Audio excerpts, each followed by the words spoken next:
Hello, you wonderful people, and welcome to another episode of Crime Centric. This being a show where I talk about crime dramas that I watch. For today's episode, I'm going to talk about the latest episode of Big Sky. A lot of really interesting things went down in this episode, so let's break it down.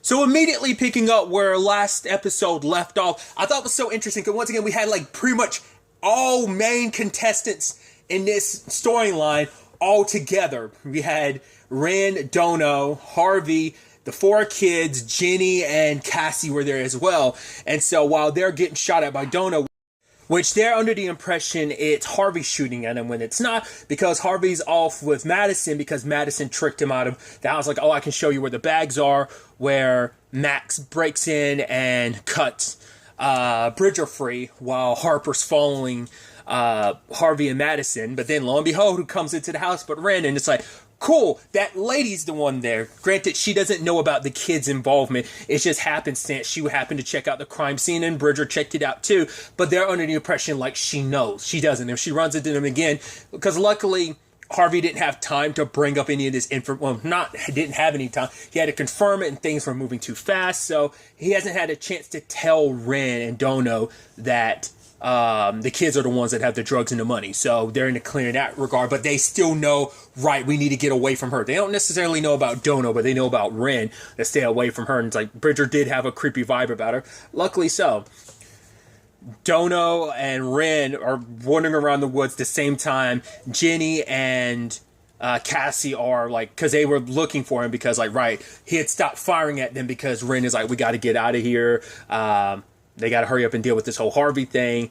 But luckily, Madison got away from Harvey just as like Bridger and Max showed up, because she hit him with a stick, but he's about to pop off on all of them. Luckily, the guy that's been creeping on Harper and them shows up to save the day. And the moment he locks out with him and he's like, run, and you're like, that's so interesting. And once again, Big Sam told you to run, but I guess it's like because he's a guy that's screwing them over. So he's like, right, take the bags and run, because it's like the last thing they're going to kill me. I don't want them to win. So I did this to kind of middle fingers to them. They're going to try and kill me now. So double middle fingers to them. So run. Whoever this guy is, Harper felt some kind of connection. Like, oh, he's not a bad guy. Everyone else is like, I don't know, man. It's the same guy that was like stalking us and stuff. In particular, anytime he was following them, I mean, except for the time like he was there with them at the time of the accident. Any other time he's popped up, it's been related to Max. But who is it that Max has always been around? It's Harper. Now, we don't know much about her family situation. The only thing she talked about was, I think she said her stepmom. And you know what she said? That she doesn't get along with, just like Max doesn't get along with T-Lock. Something, I think that's what she talked about before. Part of me is like, could he be like a family, like a biological parent or something like that? I don't know. Because it's like, he's been keeping an eye on them the entire time without really doing anything, but why though? And it's why specifically Harper, you know? So we'll have to wait and see. That's what I'm getting. That's my inkling. Like there's something on that front, but you know, we'll see.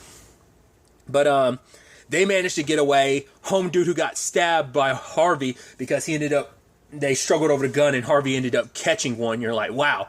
That resolved pretty nicely for everyone because home dude ran. The kids got away without Jenny, Ren, and Dono, or Cassie. None of them finding out their involvement in all this. They ran away with the drugs and the money, which now they're divided on what to do because, we can't go to the cops because Harvey was dirty. We don't know how many other cops are dirty. Two, it's like, what do we do with it? We got to get rid of it. But it's like getting rid of it won't do anything because us getting rid of it, people are still going to come looking for it. Once again, Ren and Dono don't know you have it, but they're under the impression that they do. So they're going to screw themselves over by going to track because they're like, right, we got to find a way to give it back to Ren. And I'm like, I'm sure she won't be too inclined to pop kids, but it's still a thing of, right, you know about my involvement, so you might have to die.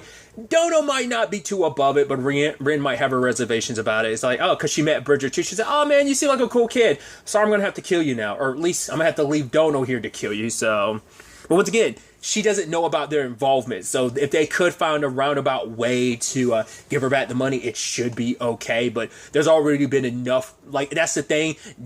It's not just them. Big Sam set this all in motion because he's the one that screwed the pooch on this and tried to take off with like $500,000 and a whole bunch of drugs. So he's actually the one that set everything in motion, but the kids didn't help. They helped knock a lot more of those dominoes down. It's kind of the whole point, you know? So Because even Bridger's like, because he's upset because it's like, you almost died, Madison. We all did, because he was scared for a second, like his sister was, So for him, it's like, it's no more. Like, we're acting like it's all fun and games. It's like, no, we're in some, like, serious shit now. Like, things have been bad before. This is, like, epically worse. Because, like, we almost died and we still got 2 sociopaths out there. That being Ren and Dono. So, we got to be wary about that. But like I said, they walked away without anyone knowing their involvement. So, obviously, Jenny's not too happy about the circumstances because it's like, she figured like there has to be at least someone else involved because it's like, right, none of the gun casings that they found from when Dono was shooting at them, like there's not a gun registered or Harvey that fits that, so there had to be someone else there but it doesn't matter because they no longer have the investigation. The state cops have taken over, so... because especially from Tubbs' perspective, it's like, I definitely can't do anything because it'd be a conflict of interest because it was one of my cops who's doing God knows what underneath my nose. So it's my job on the line as well. So there's a little of that,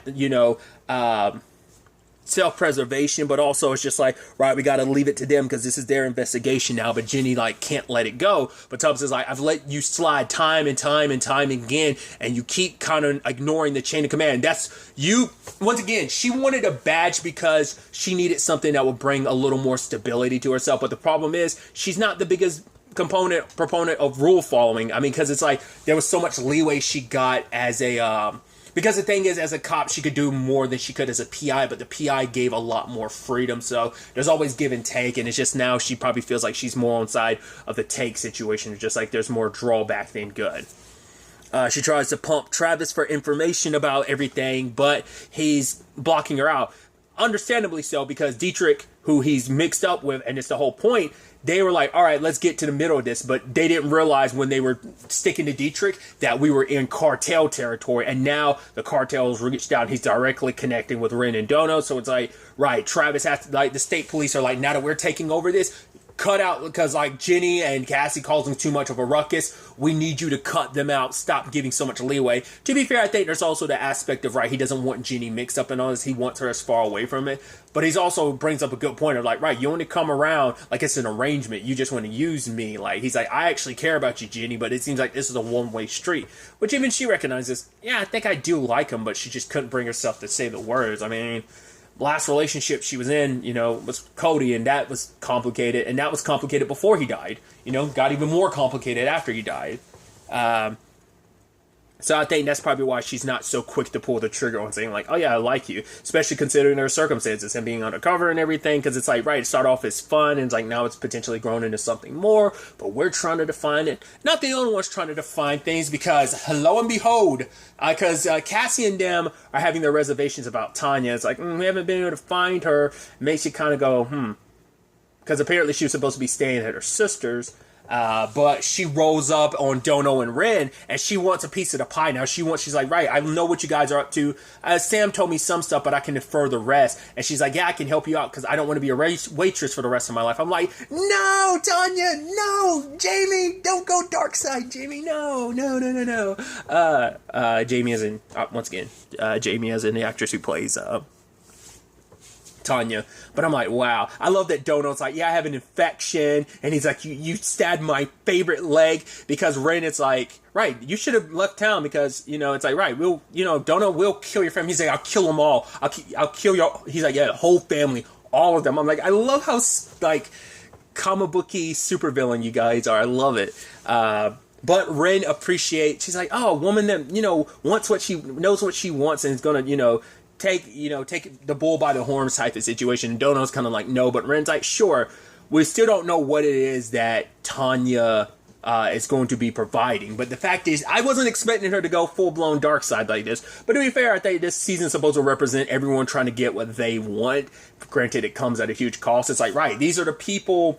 Well, they're not the ones that actually killed Sam. It was Harvey, but it was still like they're associated with it. But I guess it's like, yeah, boohoo, Sam's gone. Oh, that sucks. Maybe he wasn't that great of a guy. It's like, he was fine, but like, no, I got to look after the rest of, figure out what I want for the rest of my life. So what I want, I got to take care of me. Sam's gone. Like, he can't help me anymore, and I got to help myself. So I'm gonna jump at this opportunity. It's like, one, don't never get in bed with the cartel. Like, yeah, you're only in bed with like Dono and written, but it's still like, nah, that's still cartel people. So like, that's kind of not a good idea, but we'll see. Which I'm like, oh, it's probably not going to end well for Tanya, but you know.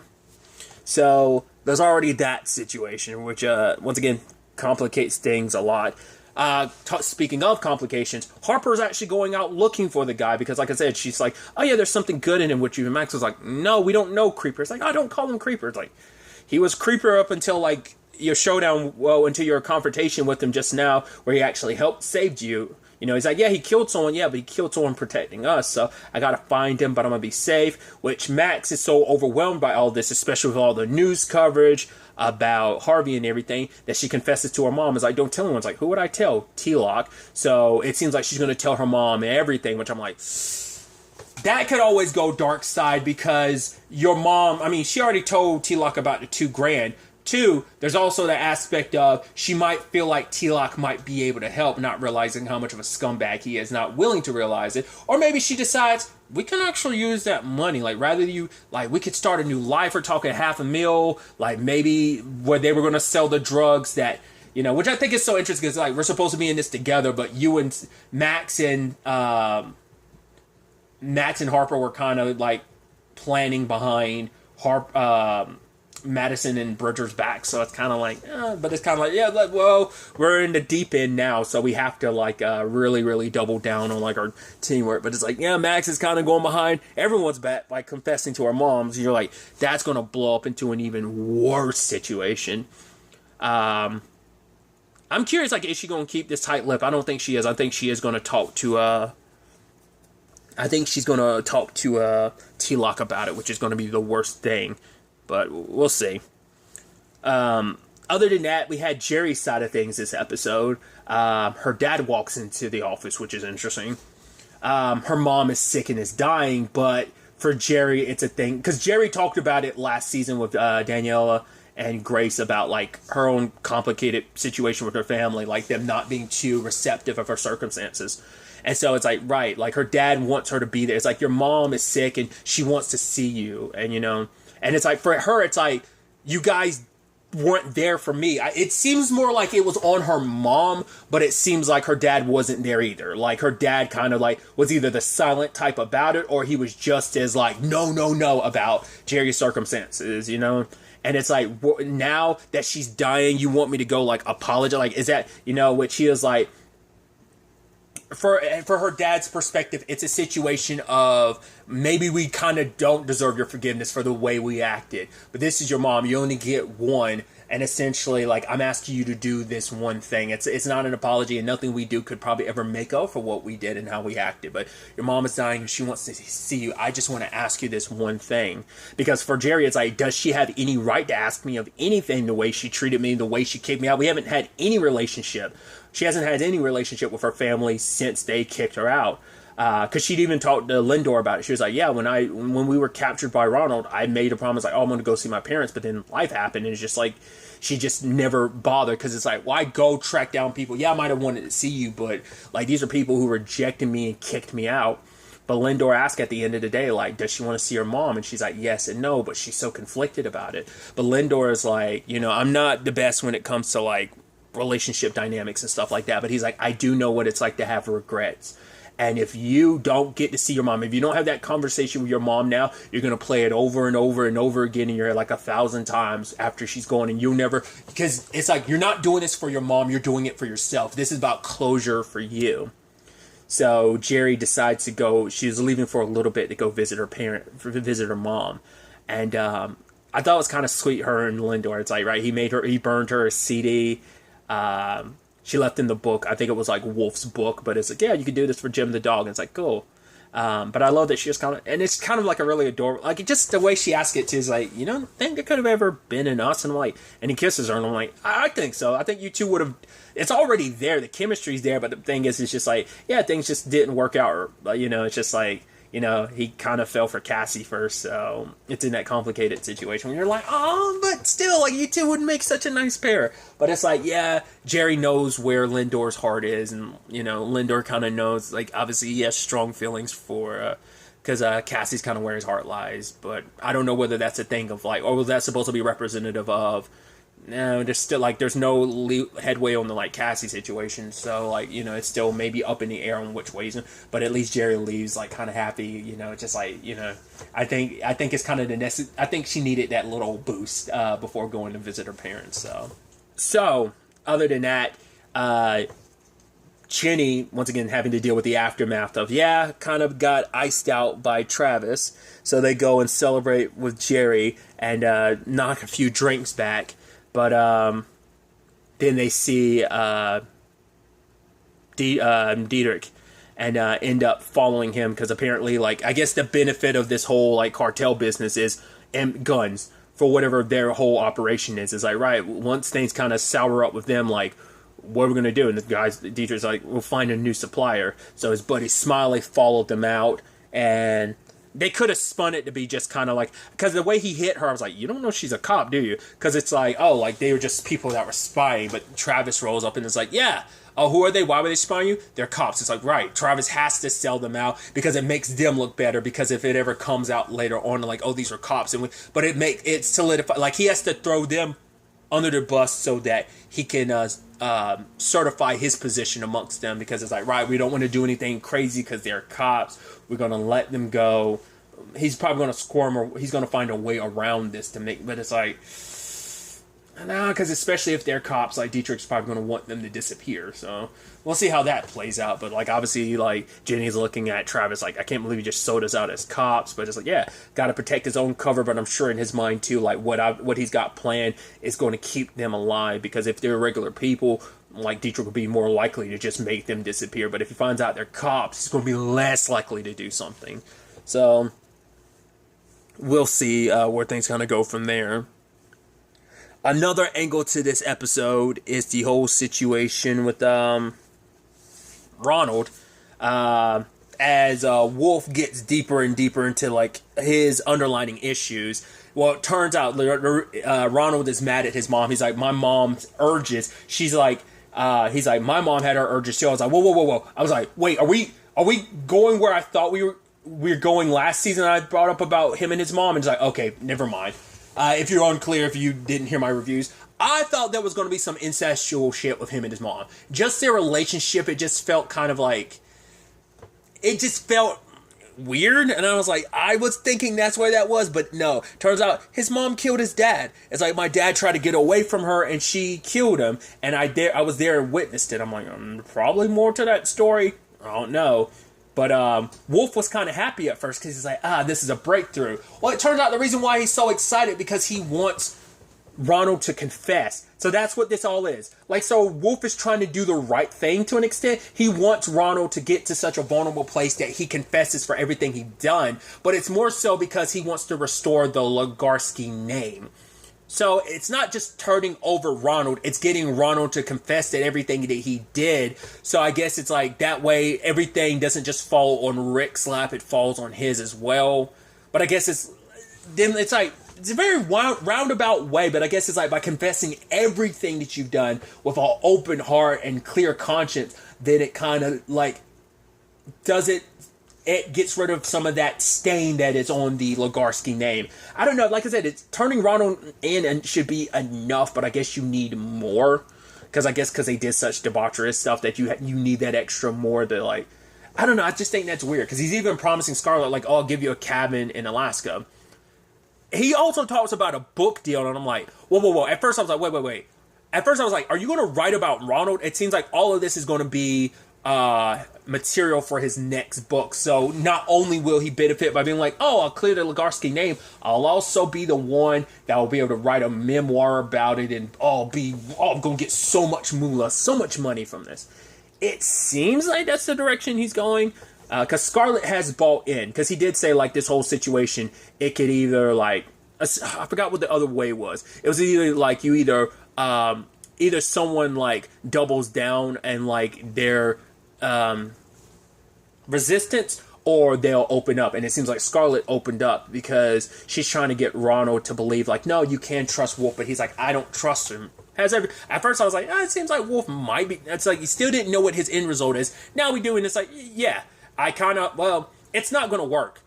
like, it's going to blow up in Wolf's face, especially considering he said, like, right, he promised his wife, like, if it doesn't work, we'll just put him down like the animal that he is. So Scarlett believes, like, right, I'm going to get back to my daughter. I'll do anything to do that. So do you believe in him now? But, you know, Ronald's only doing this because he loves Scarlett. So that's interesting. So that whole situation continues to be the weird, wild situation that it is. So it's definitely going to be interesting to see where that goes going forward. But we'll ultimately have to wait and see where everything ends up taking us going forward into the next episode. But really, that's all I'm going to talk about. Till the next time we meet, be happy, be safe, live life to the fullest, and enjoy it. Good day and goodbye.